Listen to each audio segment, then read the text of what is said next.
let's talk about respiration.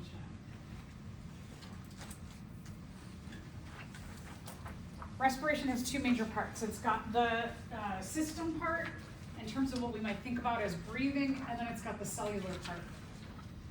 So respiration is a combination of cellular respiration and breathing.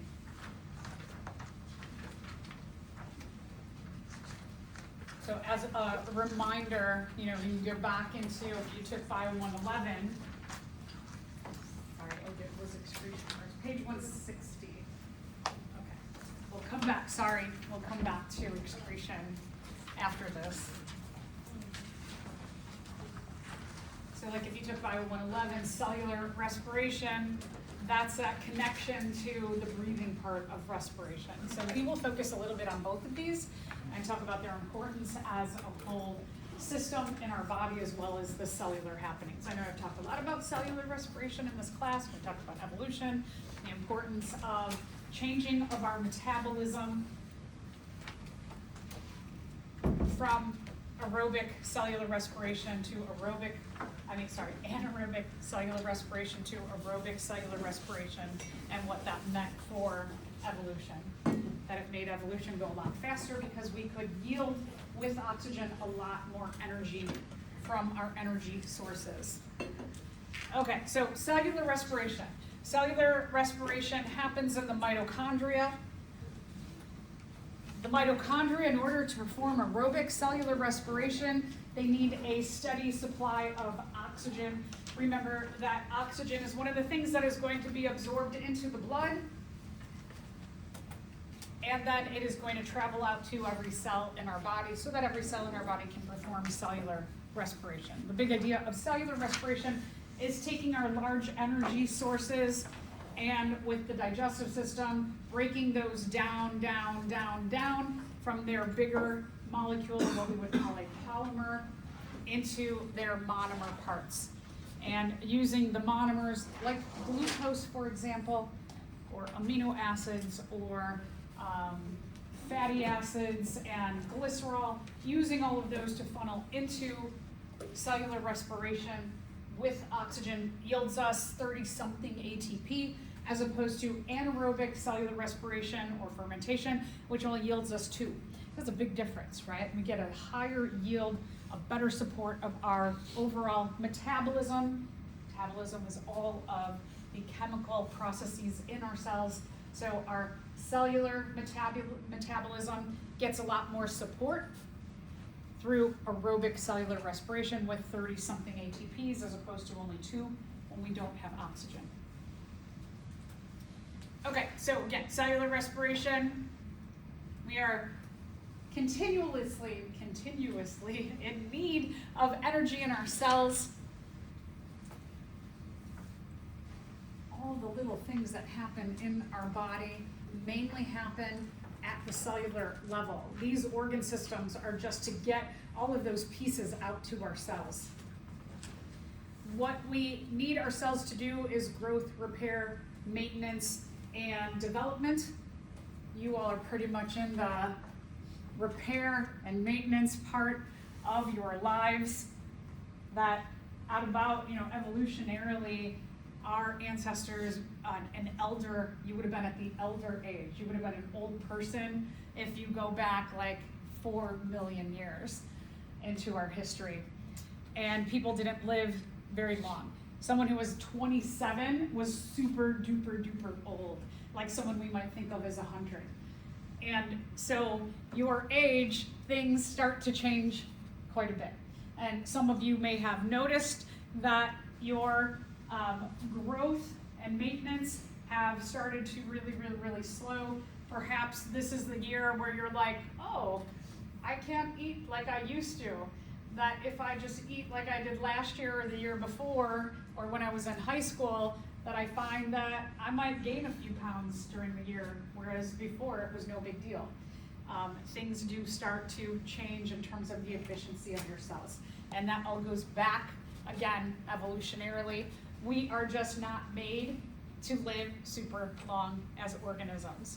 But we have technology now, right? We've got healthcare especially. We have changed the way we live. We don't have to live in a cave and worry about getting warm and going out and killing our food. So everything has become a lot more efficient. That helps us in this maintenance and repair phase of our lives to lengthen that. You will hear a lot about longevity. There's a lot in the news, and especially if you read like the health and science news, that everybody is looking for the quote-unquote fountain of youth, or ways to increase longevity. And a lot of it is very simple. Lower your stress, right? Eat healthy, eat a plant-based diet, get exercise, take care of your mental health. So a lot of interesting information out there in terms of our longevity and related back to what is happening with our metabolism or our efficiency of especially our cellular respiration in our cells. So when you take your big molecules, like you hopefully ate something for breakfast or drank something, what is happening now is that in your digestive system, as we talked about before break, that those molecules are getting broken down into smaller and smaller pieces. And then in your stomach, and especially most of the digestion happens in your intestines, that those molecules are diffusing out of our digestive system and then getting absorbed by the blood. Or if we're talking about fats, they are getting absorbed by the large lymphatic vessels, and they are going through our heart and then eventually making their way out to our blood. What those large molecules to the smaller and smaller and smaller breakdowns are going to become through the process of cellular respiration is ATP. ATP is like a currency of our cells. It is like, let's say that I gave you $100 bill and I was like, go get treats for everybody at the vending machine. $100 bills, we can all agree $100 is a lot of money, right? Like that would be, you'd be like, yeah, $100, all right. Right? You go to the vending machine, will the vending machine take that $100 bill? Probably not, right? It probably might not even take a 20. Maybe it only takes 1s and 5s and 10s. So having something like a large piece of food or a $100 bill, while that is a valuable thing, it is not valuable to our cells. That $100 bill needs to get cashed in, or our food needs to get broken down. So the $100 bill needs to get broken down into maybe like 100 singles, and then you could just feed that vending machine, right? You'd have that currency that it needs. Our cells need the digestive system to break apart our large energy sources, our food, into smaller pieces, so that then those smaller pieces funnel into cellular respiration and become the most valuable, what is this? For the Centuries 11S. Oh, Those cells which put nutrients in the middle of it. what does it say? You were supposed to write cells which put nutrients in the middle of it. Oh, see, neutron. Okay. Oh, okay. I was like, what is that? So, okay, yeah, that's weird. I will fix that. So, usable form for our cells, which is ATP. Okay, so second part of cellular respiration is breathing. Right. I had an honor student once say to me, "Oh my gosh, after you talked about the respiratory system, it totally changed the way I think about what happens in terms of breathing." And they just had this, like, we all, smart people sometimes have strange thoughts too, that they thought you just breathe in oxygen and it just goes out to our cells immediately. And they were like, oh great, that has to get diffused into the blood and then carried out to the cells. So the breathing part is going to allow us to take in oxygen, which will diffuse into our circulatory system, which brings it to our cells. And then the digestive system also is going to have our nutrients diffuse into our blood. So the blood is going to carry that all around. So breathing, the big thing here is the extraction of oxygen from the air that you are taking in. Remember that you have blood vessels in contact with every single cell in your body, so that oxygen can diffuse to every single cell in your body. Oxygen is dropped off, and what that does on our hemoglobin and also in our plasma is that it frees up space for carbon dioxide to come into the blood. Oxygen gets dropped off, opens up space for carbon dioxide to diffuse in. And we'll talk a little bit more about this kind of magical property called diffusion. So diffusion is the movement of a molecule, an atom, from an area of high concentration to low concentration. This property of diffusion, where things move from high to low, saves us so much energy in our bodies, all over the place, all kinds of different chemical reactions. The process of diffusion, it rules and it saves us from having to use energy to get things in and out of the cells. So just this idea of diffusion, here we have a high concentration of this molecule. So whatever this is that there's a lot of it in this area. But the blue, there's none here, right? So high concentration of this blue, this is all low concentration. The process of diffusion, what it says is that these molecules are going to start moving off each other and they're going to start going into this area of low concentration. So that what is going to happen is that those blue dots there are going to do that. And they're going to spread out into that area of low concentration. So this is the idea of diffusion. So when we're talking about oxygen, we breathe in. You get a high concentration of oxygen in your lungs. You have a low concentration in your blood around the lungs. So the oxygen diffuses from the lungs into the blood, and then the blood is going to take that oxygen in diffusing distance of every cell. The cells are constantly using up oxygen. They're like, as soon as oxygen comes in, it gets used up. So the cells generally have a low concentration of oxygen. High concentration in the blood diffuses low concentration into the cells. Because the cells are using up oxygen quickly, what they are getting in return of cellular respiration is carbon dioxide. So we get an often high concentration of carbon dioxide in the cells and a low concentration in the blood. So oxygen easily diffuses in, carbon dioxide easily diffuses out. And again, that saves us a ton of energy that we don't have to push oxygen in, we don't have to pull carbon dioxide out. It's just like if I took some kind of a cologne or perfume and I sprayed it right here, it would be high concentration here. So it would smell very strong here, and over the course of an hour, eventually all of you in that corner would smell it because the molecules would start bouncing off each other and bouncing off the molecules in the air, and they would go from high concentration in that corner to diffuse throughout, and eventually we would all smell an equal amount of that cologne rather than just smelling a strong amount here. That is going to diffuse from high concentration to low concentration. So if we take a look at, so again, oxygen, high concentration in the lungs to low concentration in the blood. Oxygen is used very, very quickly in cellular respiration to break down our nutrients and our energy sources, and in return produces carbon dioxide as a product of cellular respiration. Carbon dioxide, high concentration in the cells to low concentration into the blood. So pretty amazing how just like simply these processes happen, right? Diffusion, just a simple concept of high concentration moves into low concentration. It gives us the ability to perform cellular respiration without expending a ton of energy to do so.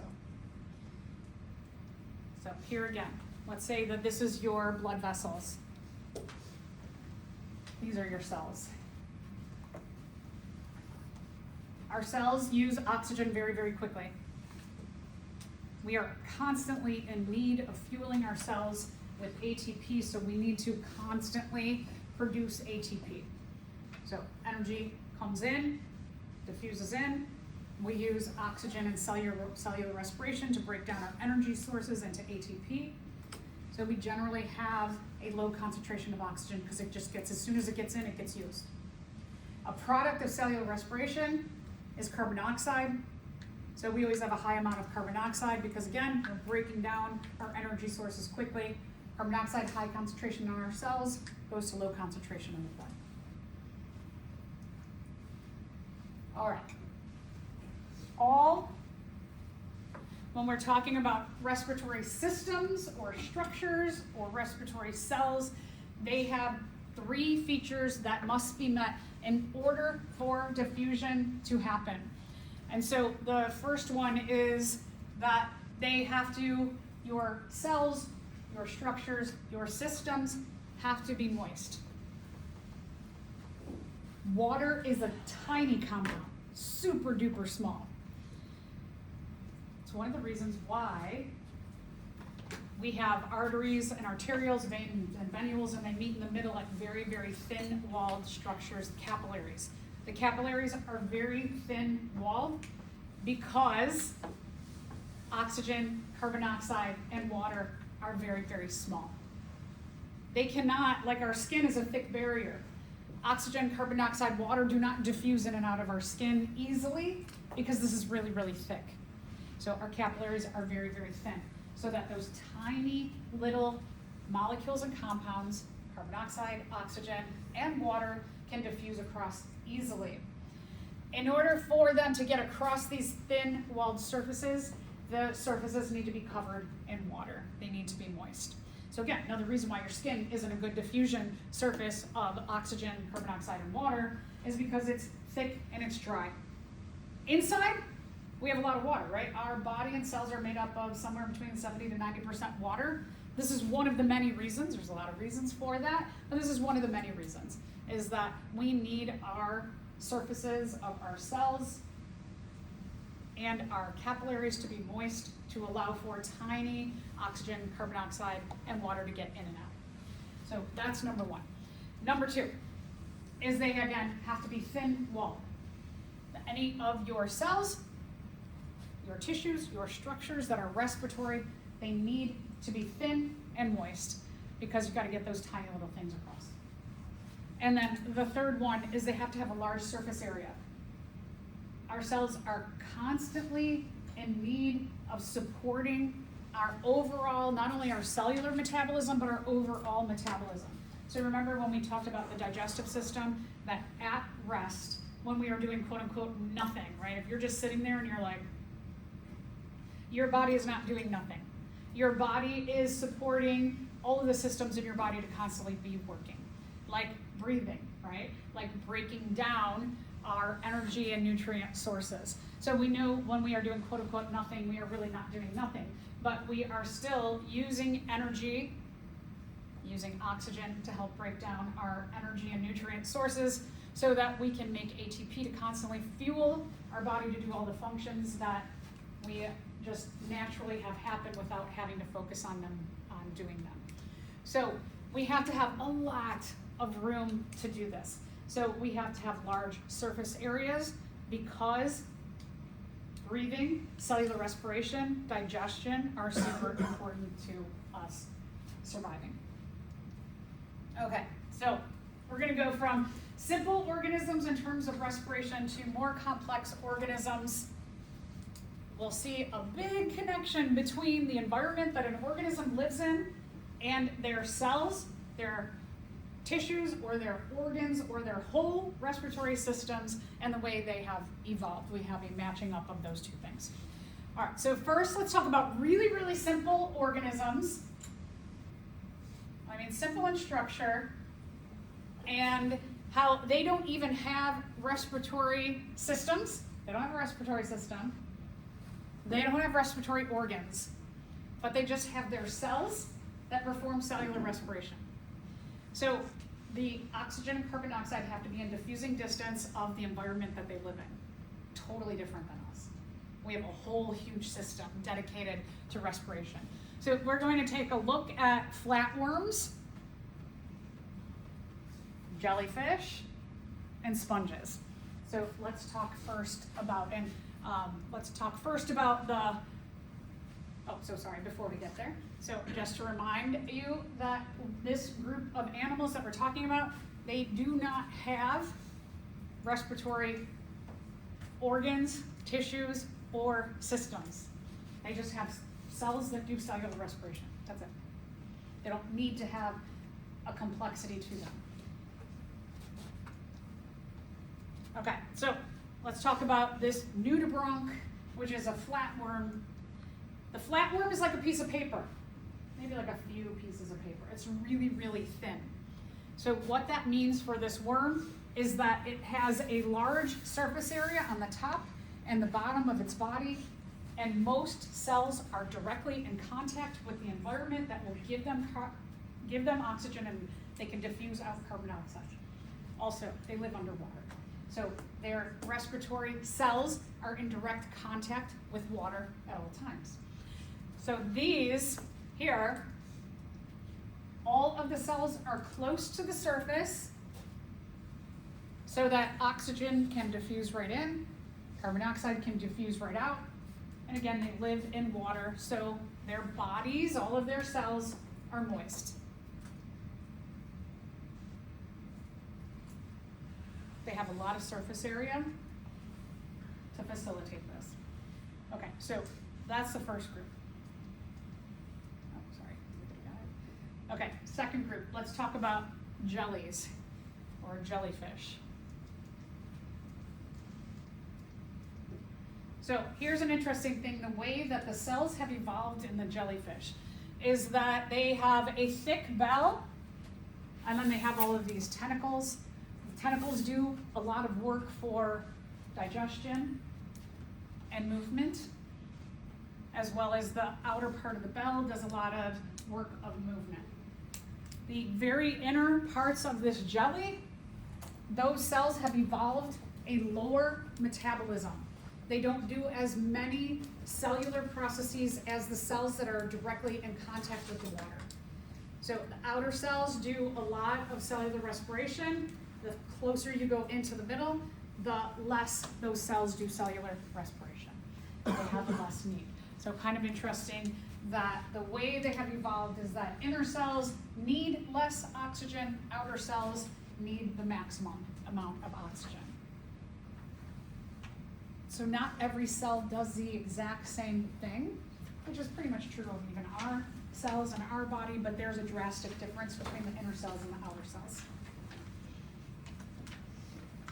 All right, and then the third group I want to talk about that do not have any respiratory structures, organs, or systems are sponges. Sponges have a lot of holes in them. Having a lot of holes allows every cell to be in contact with their environment so that water can diffuse right through or move right through the body. And kind of like what the flatworm does or the outer cells of the jellies is that every cell is in direct contact with their environment. You also should notice that all three of these organism groups live in water. Is the water thing just for hydrogen bonding? That's that why they need water?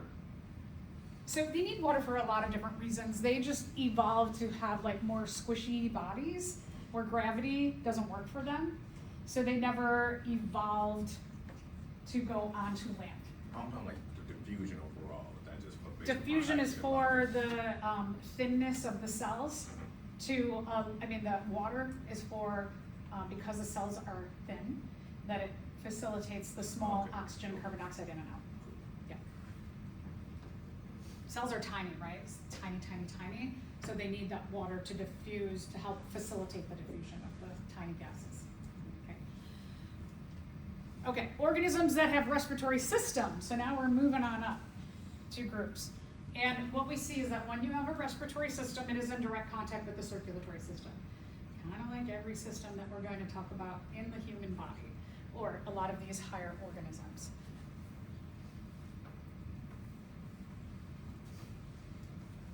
All right, so we're going to talk about another water animal, which are fish. Fish have gills. Gills have to be submerged in water at all times. You can see at the top there's a lot of rows of the gills.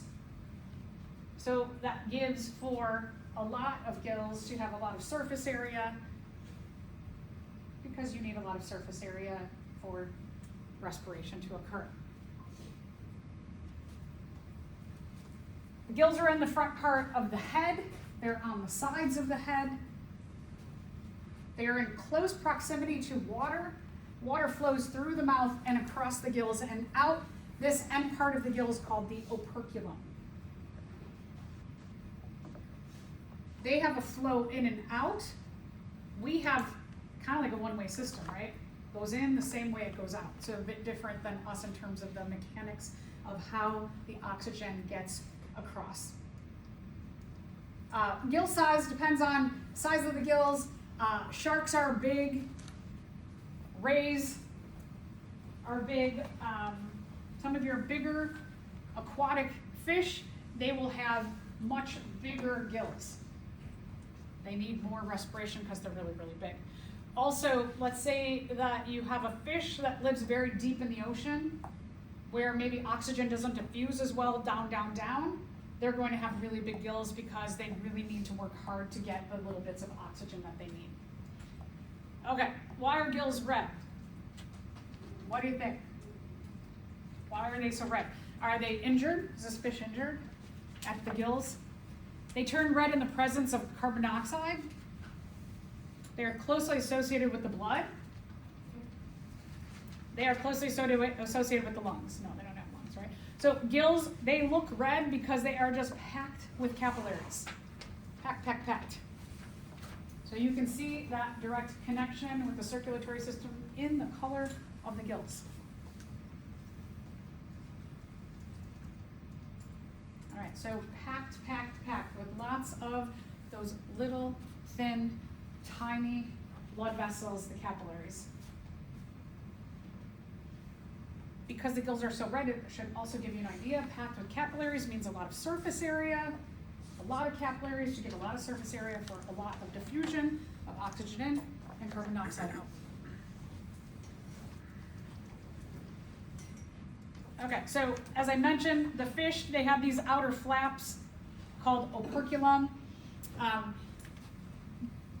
Sometimes we might see fish if you I know for example, in our pediatrician's office, they have a fish tank and all the fish are going, right? It looks cute. You're like, oh, how cute. What they're actually doing is they're pumping water into their mouth and across their gills and out the operculum. So what fish are doing when they look like they may just be doing this weird, they're pumping water through their mouth and across their gills. That's why you also often see fish when they're swimming. They swim with their mouths open because it's pushing the water across.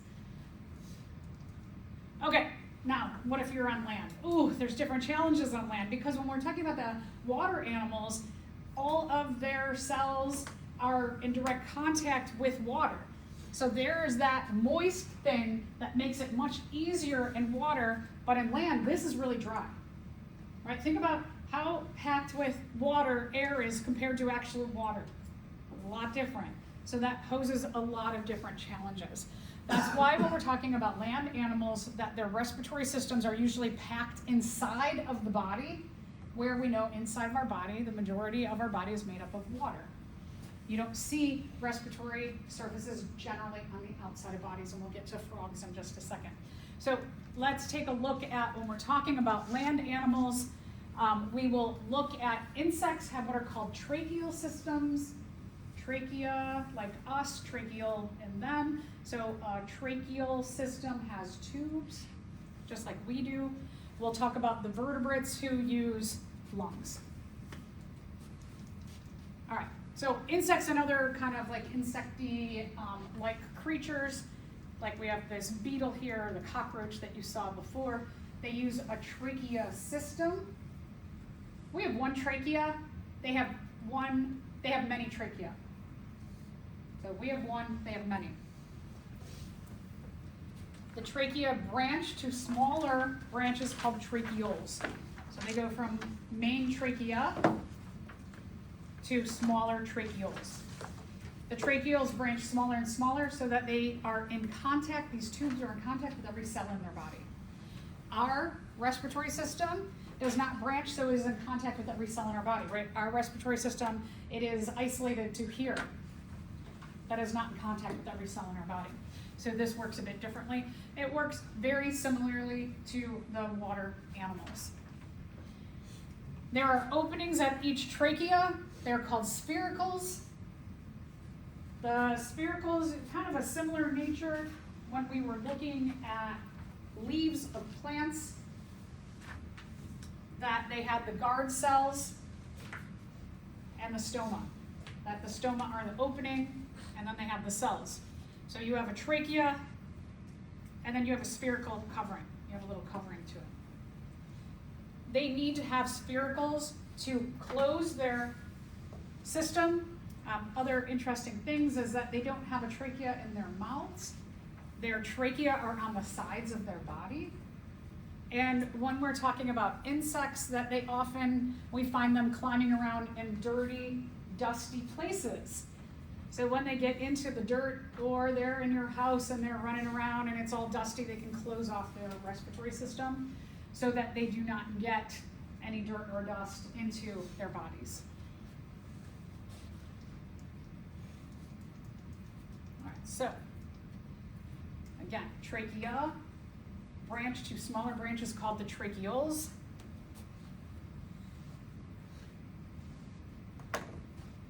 The tracheoles are not labeled on your diagram. I realized this yesterday when I was looking over a lecture. I was like, oh, all these years, and I didn't notice this, but you might want to make a line from the tracheoles. The tracheoles are all these branches. So all the smaller branches are the tracheoles. The larger openings around the edges are the trachea. So these are the trachea, and the rest are the tracheoles. Again, notice there's no trachea at the mouth like we have. So they are breathing out the sides of their body. If you've ever seen insects, sometimes they do this thing where they look like they're doing push-ups. What they're doing is they're pumping. They're like when we're breathing heavy, when they're doing push-ups, but they're not doing it through here, they're doing it through here.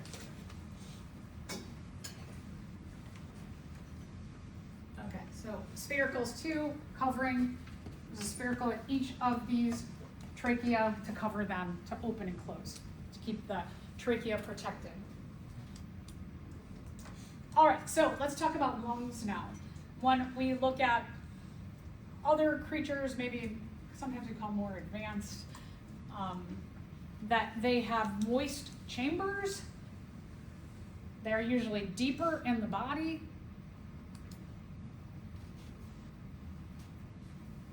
They have to be deep in the body because when we're talking about lungs, lungs are dealing with really dry air coming in and out. So there is probably a higher diffusion of water into our lungs, into the lungs of land animals than there is other cells in the body because air is super dry. Air, we have a low concentration of water, right? Low concentration of water means we have a higher concentration in our bodies, so we are constantly losing water to the air. So there's where that diffusion process works against us. Think about this, when you're sleeping all night, right? When you're sleeping, you're not drinking a lot of water. So when you wake up, do you often wake up with your dry mouth and thirsty? You are thirsty because you have lost a lot of water in those hopefully 8 hours of sleep that you got, that we are diffusing a lot of water out of our bodies, and that thirst is a survival instinct that says you lost a lot of water in those last 8 hours. Lost water, you didn't take it in because you weren't drinking. So that thirst in the morning is a reminder for our survival. It's an instinct that says you need to put a lot more water in your body now. Okay, challenges. So when we're talking about amphibians, remember amphibians have a really interesting connection to fish, whom they directly evolved from a common ancestor with. The amphibians, in their early stages, look a lot like fish. So we can see that evolutionary connection to the common ancestor of fish that they evolved from. And so in their early stages, they look like a fish. They actually have gills in their early stages of development, and then their gills dissipate and they develop lungs. Amphibians, they're a group of animals that always have to be tied to water. They have to, and sometimes we see, like now, well, not this week, but maybe the next few weeks when it starts to warm up. I hope it starts to warm up soon. But if you go out to the ponds in our area, you're going to see a lot of the frogs coming out of their hibernation down deep in the mud in a lake, and then you're going to see them hanging out in the water. You have to look for them. Or they might be on a lily pad or on the shoreline. But they have to constantly be getting themselves moist because they have to transition from having a gill system to a lung system. And what has happened evolutionarily is that their lung system is not as advanced as reptiles, birds, and mammals. Because they do not have an advanced internal respiratory system or advanced lungs, they use their skin as a respiratory surface. So here's different than us, right? Our skin is dry and thick, whereas their skin is much thinner and must be moist. So when you see frogs, they're usually kind of shiny because they have to constantly be in contact with water. Facilitates that extra respiratory surface to make up for very simple lungs. Okay, so let's talk about birds and reptiles. When we get to the birds, the reptiles, and also the mammals, we have way more advanced lungs. So let's talk a little bit about birds. One of the things about our atmosphere is as you go higher and higher up, the humidity goes down, down, down. So higher air is less saturated with water. Birds often fly high. So they're going from an area that, if you're talking closer to land, where there are water sources on land, where you'll get some evaporation. When you go up high, you go up above the clouds, it's going to be very dry up there. And so they need extra support for their respiratory system. So in addition to their lungs, they have all these other sacs that are around their lungs to help aid their lungs because they're in very dry areas. Also, let's think about like us. What if we had to constantly run to get to where we needed to get to? We would have a lot more need for nutrients and energy and also oxygen. But we don't run everywhere, right? Birds, though, they gotta fly everywhere. And so that's a very active lifestyle, which means that they need a lot more nutrients and a lot more oxygen. So they've got two reasons why they need these really huge assisted respiratory systems, is because they fly in places that have low moisture, and they also are super duper active. So they need those additional air sacs to get a maximum amount of absorption of oxygen. And you can see in these illustrations here, look at the amount of space that the respiratory system takes up in their body. I don't know, I would say maybe like 70% of the real estate of their body is taken up by the respiratory system, right? It takes up a huge percentage of their body.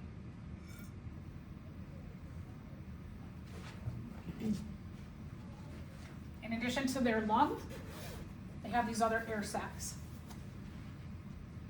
Also, the actual structure of their respiratory structure, as you can see here, looks like sponges. All of those holes provide more surface area for more absorption of oxygen and letting go of carbon dioxide. What we call these structures with the holes that look spongy-like, we call them parabronchi. So the parabronchi structure of their respiratory structures equates to sponginess with lots of holes to give a lot more surface area, so more collection of oxygen and water, and more letting go of carbon dioxide.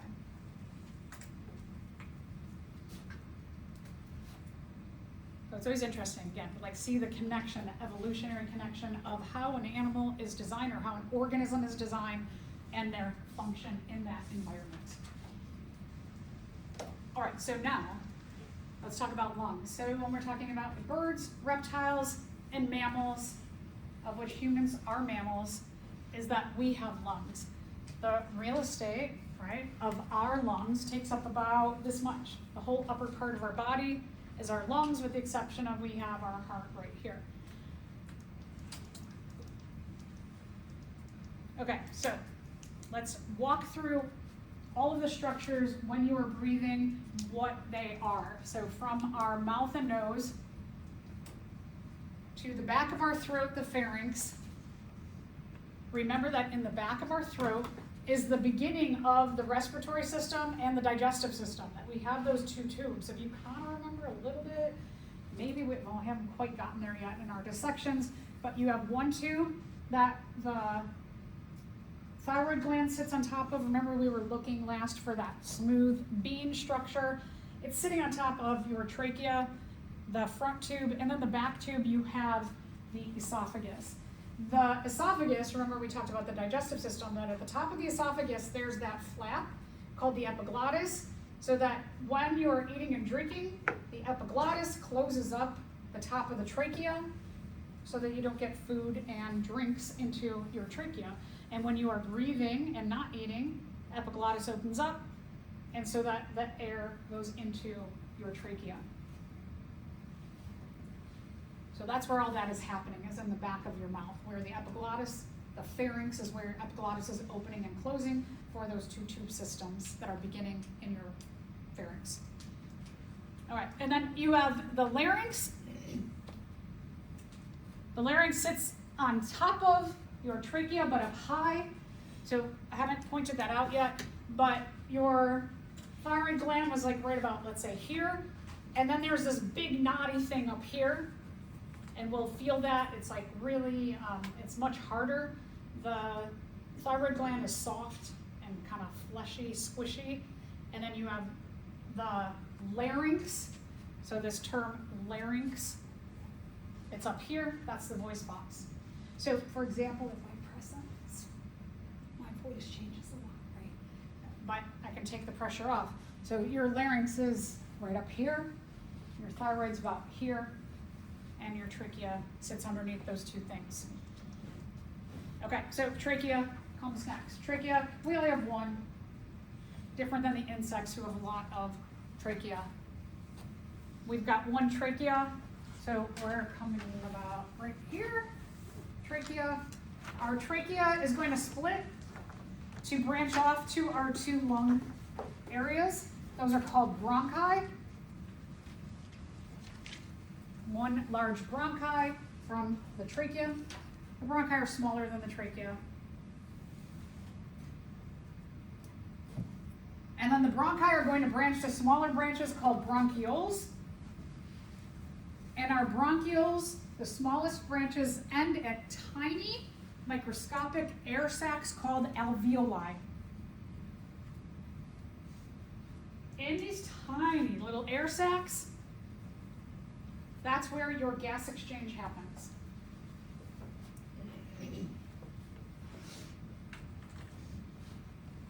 So, you need to keep your respiratory system moist. There are habits that we as humans may do that irritate these tiny little ear sacs. So if you are doing something that is very drying, like smoking, vaping, hookah, all of those things are going to really irritate your alveoli. Also, all of those things have toxins that, again, these structures, when we're talking about these air sacs, they are microscopic. We are talking about they're in contact with our tiny, thin-walled blood vessels, the capillaries. So any of the toxins that are in something like tobacco or weed or whatever else you might be taking into your body through a very drying system, they can diffuse really easily into your respiratory system and into your body. There are many different challenges when we're talking about like smoking and hookah as opposed to vaping. There are different kind of evils, I should say, for our bodies. They have different mechanisms of causing cancer and or vaping is one that younger people who do it on a daily basis, after, it depends on you, it depends on your genetics, it depends on a lot of factors, but we are seeing people who vape every day, that there are these occasions where they need complete lung transplants. And it happens often in a number, like a few years. So vaping is really, depending on your genetics and you and your body makeup, it can be extremely dangerous. In general, when we're talking about any of those three things, they are very dangerous for your health. Okay, so again, when we're taking a look at, let's look at this picture here, that you have all of these little air sacs. And so when we get into the relationship of the air sacs with our circulatory system, look at how the capillaries are, if this is the air sac, they're just like this, they're all over, right? So you have this very direct connection that each one of these, now these are just for drawing wise, they stopped drawing all of the circulatory system, but you can see on this side where they drew in the complete circulatory system, it just looks like a mangle of those blood vessels there, the capillaries. Okay, so let's talk a little bit more about gas exchange. That gases are exchanged in the capillaries. We saw that our gas exchange happens in the alveoli, which are covered in capillaries. This is showing you the capillaries around an air sac. So alveoli are so tiny that depending on your size and height, if you're somebody who's really, really tall, you probably have maybe even like 3 million alveoli per lung. A lot. If you're somebody who's like shorter, more petite, you're probably like 1.5 million alveoli. Still, that's crazy, right? Tons of them packed into your lungs. So we have a lot of them. They are very thin-walled, just like our thin-walled capillaries that are in direct contact with them. So that it allows for thin-walled alveoli, thin-walled capillary, the diffusion of oxygen from the air into the alveoli and into the capillaries. The diffusion of carbon dioxide out of the capillaries into the alveoli and out of our body.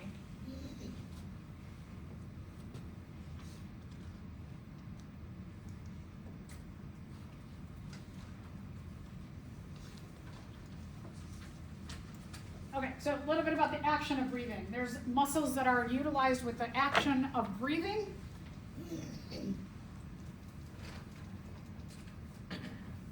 All right, so let's talk about inhaling. Now,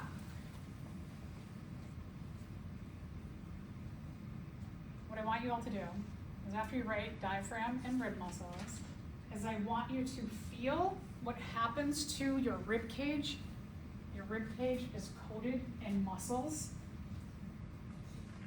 So put your pens down and go like that. Now take a deep breath. You can feel, right? It gets bigger. So when you are breathing in, I can feel that move out. I also can feel it move bigger, right? So it moves out and it goes in, out and in. So it gets bigger and smaller. And what that is when you're feeling the sides is you are feeling the ribs that are coated in muscles are actually pulling on. They are tied with connective tissue. You know, when we were dissecting that, kind of like you saw like sheets of white stuff in there, you're like, what is this stuff? That's like sticky stuff. For example, will connect your ribs. It's coated on the inside around your lungs. So it keeps your ribs, when they go out, it pulls your lungs with them. And when you exhale, it goes inward. And so that connective tissue keeps the lungs being pushed and pulled. It also, what is happening is when you breathe in, it's pulling the lungs, it's opening them up. So it's causing a suction into your body. And then when you exhale, which is involuntary, you don't have to think about exhaling, is that it squishes, the ribs squish your lungs and actually forces air out of your body. So that's the action of the rib muscles. And the other thing is that when we were talking about your diaphragm, remember that thick muscle layer that was separating the bottom part, the digestive system, main part of the body, from the lungs and the heart, that you had to cut along the side walls of your pig to release that diaphragm. This is what you were doing, is that you were cutting along here so that we could open this up more. The diaphragm, that muscle does a couple of functions. One is it's a thick barrier to separate the digestive system from the respiratory system and our main part of our circulatory system. The other thing that it does is that the diaphragm, this thick muscle, when you are inhaling, it contracts downward. And when it contracts downward, it makes more room, right? So the ribs pull out, the diaphragm pulls down. Again, connective tissue, it's pulling the ribs down, which means that it's opening up your lungs downward, and the ribs are opening up outward. They're just facilitating, making the lungs bigger. Okay, so now we'll look at exhaling. When you have exhaling, the rib muscles and the diaphragm relax. And when they relax, they basically shrink and go back into place. So that's why you're feeling, inhale, bigger, exhale, they go back into place. Your diaphragm's going down, and then pushing back up. Okay, we're going to look at these, and so they're muscles, when we're talking about the rib muscles and the diaphragm muscle, is that they're relaxing, they're going back into their contracted phase. Excuse me, the relaxing phase. Got it backward. Okay, so now let's look at them. You have the illustrations side by side, right? So here you can see the difference in space, that the ribs and the diaphragm make this a lot bigger so that they help to pull in oxygen, and then they're going to force out the carbon dioxide. I always think it's kind of interesting, these other structures that facilitate doing what we need to do. Okay, so let's take a look at just right here. This is a person who smoked cigarettes pretty frequently in their life. The toxins that are in cigarette smoke and hookah, similar but a little bit different group of toxins. Some are similar, some are different when you're talking about vaping. But particles stay in the tissues of the lungs or in the cells, and they will literally turn the cells, just like the ash of a cigarette. You're basically like breathing some of that ash in. There are over 200 known toxic chemicals in nicotine when it's burned. So whether you're talking about, again, cigarette smoke, hookah smoke, vaping smoke. Of those 200 known chemicals, there are at least 12 known carcinogens. And this is just what we know now. The effects of using nicotine your whole life do a whole bunch of things. So nicotine is one of the most addictive substances that we know. It's an addictive drug. Here's a really interesting thing. Nicotine, which is an addictive substance, opens the door to other addictive substances. So somebody who uses nicotine relatively often kind of cracks that door up open to being addicted to other things. So not using nicotine can limit that. Nicotine can exacerbate neurodivergent issues. So people who vape a lot, for example, I'm seeing that. I have a 14-year-old son. The amount of vaping, especially he's got a couple friends who vape nicotine, and I'm like, why? Like, why? There's behavioral addiction with, when we're talking about cigarettes, hookah, or vaping, just the, like, doing that thing. There's behavioral things that you crave the, like, doing something with your arm and your mouth. You also crave the actual drug that's in there, the nicotine, or whatever else is in there.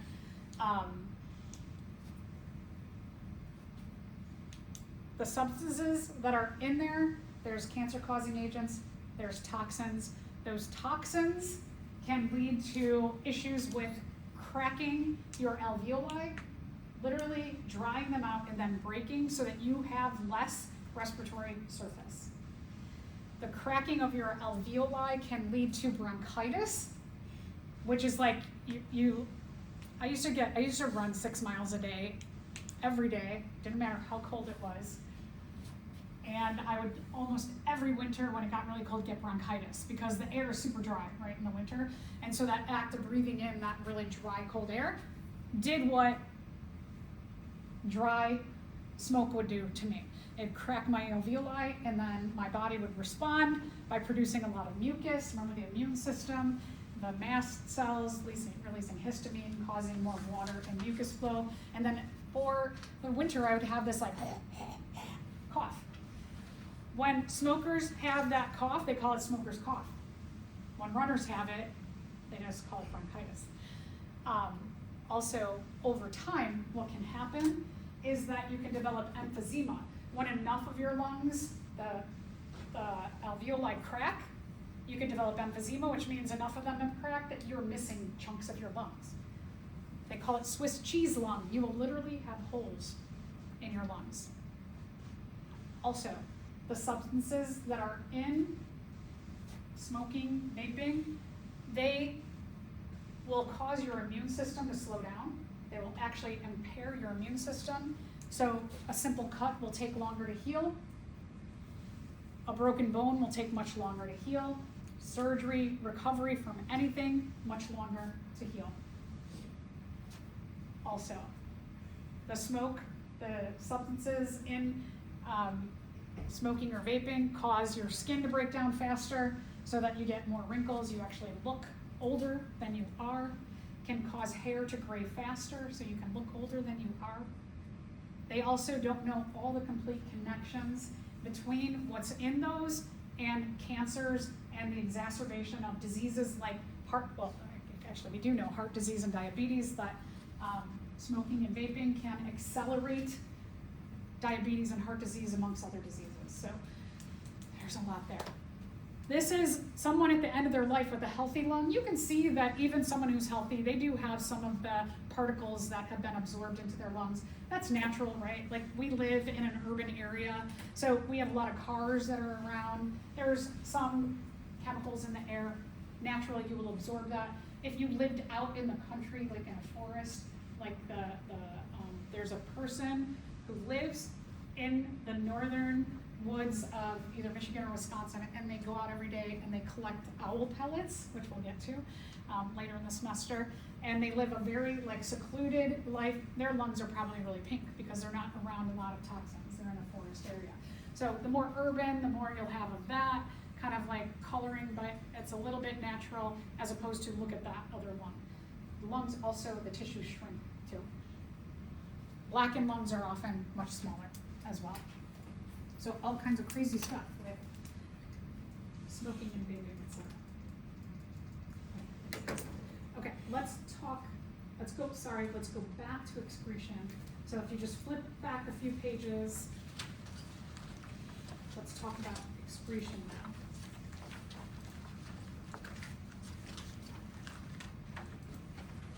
With excretion, we're going to focus mostly on the urinary system, but I would just mention this idea of excretion, that the idea of excretion is eliminating substances from the body.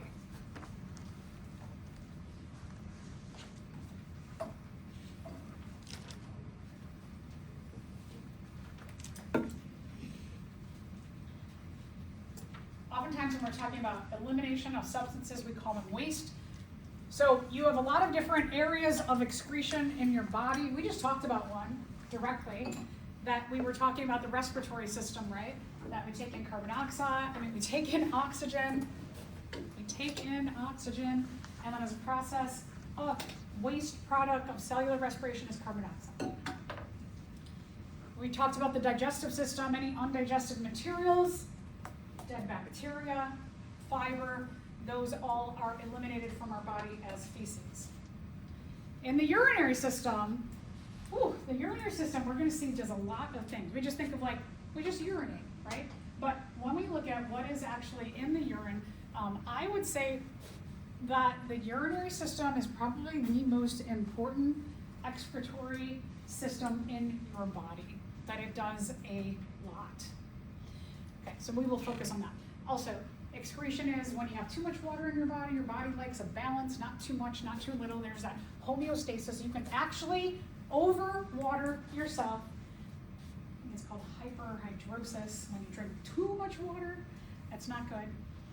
Excess vitamins. If you take a multivitamin every day, usually like vitamin C, I don't know the exact figures, but let's say that you need just like 1,200 milligrams of vitamin C to complete all of your daily things, that there might be 2,000 milligrams of vitamin C in your multivitamin, and so that excess amount you urinate out. Oftentimes, like if you take a multivitamin in the morning, and then after a few hours or an hour, whatever, you go urinate, you'll see that your urine looks bright yellow. It's all of those extra vitamins that you are getting rid of. Drugs will be eliminated from your body as well. Okay, talk about other functions of the excretory system. So one is regulates the water content in our blood. Again, we want a homeostasis, not too much, not too little. Blood ions and nutrient levels, so vitamins, minerals, energy sources, all of that's getting regulated. Homeostasis of our pH of our blood. Our blood maintains pretty close to neutral. Hormones are excreted. We will talk about feedback systems where this hormone causes this hormone to be made, and then this one, and every time those hormones have contacted the cell, tissue, or muscle that they need to contact, then they diffuse into the blood and you urinate them out. Okay, so just some other ideas in terms of excretion. Let's talk about other animals and their excretory system. Here's that nudibranch again, that flatworm. So flatworms have an excretory system that is throughout their entire body, right? We have it localized here in our urogenital system. Theirs, you can see this like green and blue on here. That's their excretory system. They use what are called protonephridia. The protonephridia are a network of branching. The branching gives more surface area and direct contact with every cell in their body.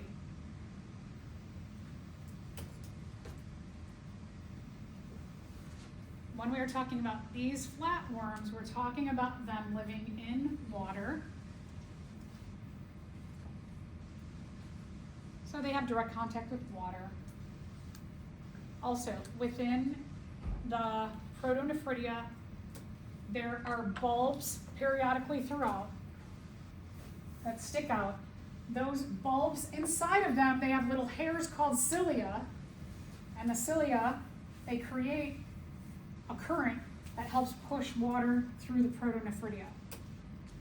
We have cilia. Remember, in our trachea, we have cilia. It's part of our non-specific external defenses, is that the cilia in our trachea, the little hairs that line our trachea, if something taps on those, comes into your trachea, a virus particle, a bacterium, a piece of dust, a piece of food, the cilia vibrate and cause you to cough.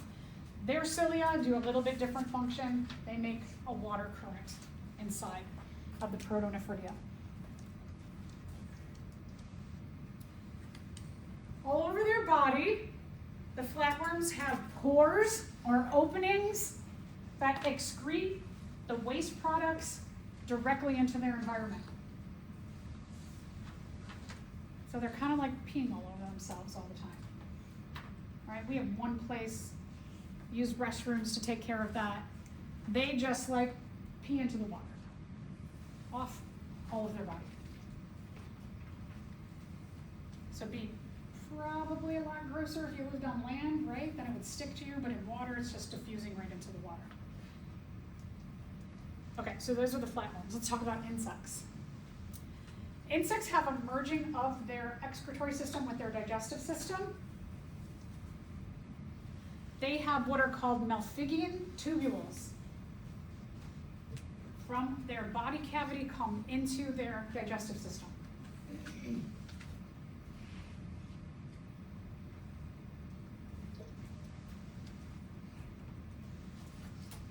So from their digestive system, these malpighian tubules stick out.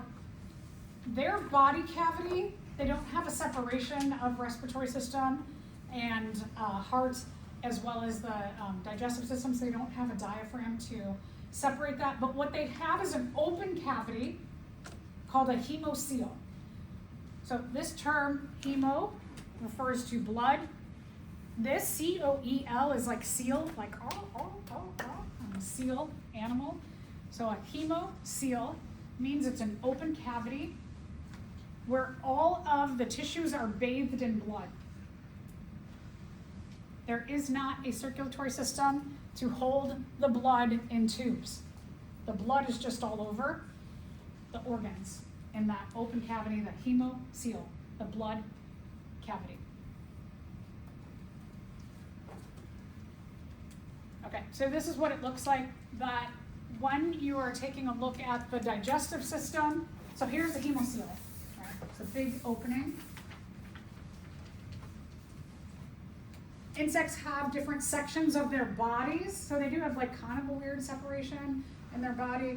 The bottom part, the abdomen, you can see there. Here's the digestive system. And then these neon green, they just made them neon green to make them stick out on this illustration. They are not neon green like that in the body.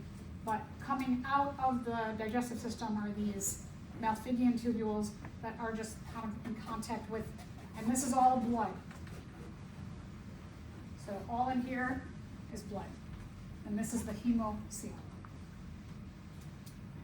One of the things that, because insects live in very dry environments, like us, right? They live on land, or they go underneath. Soil can be moist, but soil can be very, very dry.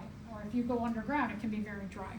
So because it's very dry, what happens is that when any waste products are taken in, like that big list that I presented to you, that the water that is taken in, the digestive system is excellent at taking water out of the digestive system and putting it back into the hemocoel.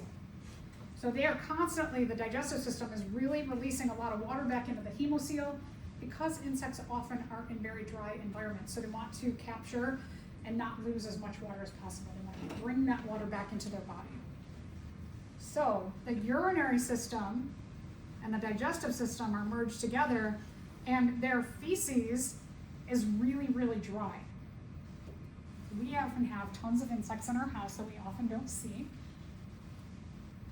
Insect poop makes up a very small percentage of the dust in your house because it is very dry. Weird, right? So that's why it's good to clean your house. It's not just dust, but it is insect poop. Okay, let's talk about earthworms. Earthworms are really interesting that they have what we call a coelom. So let me back it up.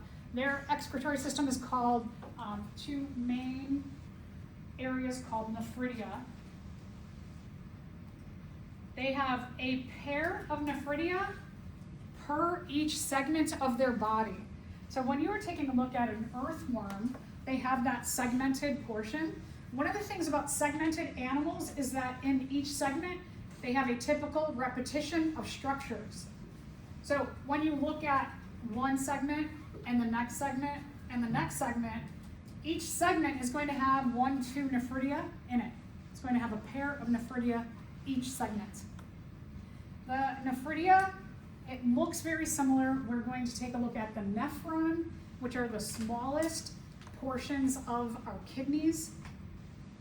They look very similar to the nephridia of an earthworm.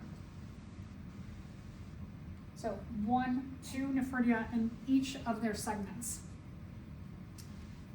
Earthworms are squishy, so even though they're kind of like land, earth, soil animals, they are kind of squishy because the inside of their body, whereas what we saw with the insects is that the coelom, it's called a hemocoel filled with blood, their coelom is filled with water.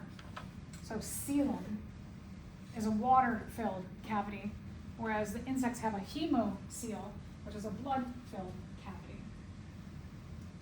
Okay, so what happens is all the water in the coelom, the nephridia are constantly filtering that water. So they act like a little filtration system in each of the segments. They're open, the segments are not completely separated inside, but you do see a repetition of structures in each segment. So this is all connected. All this is connected in terms of the coelom. Okay, so at the end of the coelom, the end of the nephrostome is a bulb, or kind of like a little bladder. And that bulb there, at the end, that's sticking out into the watery coelom, you can see these little spikes on there, those are hairs. Your cilia, again. What those cilia at the end of this bulb are doing is they're filtering the water, they're causing a current to move the water around so that the nephrostome, it can pull anything, hormones, excess nutrients, excess vitamins, waste products into the nephrostome. Okay, so just a little bit different. Oh, and then the last thing I want to mention about the earthworm here is that at each nephrostome, it ends in a pore on the surface of that segment, and so that they release any urine directly onto their body. So here's a case where they're not typically in a very high water environment, but they're peeing on themselves. Okay, so let's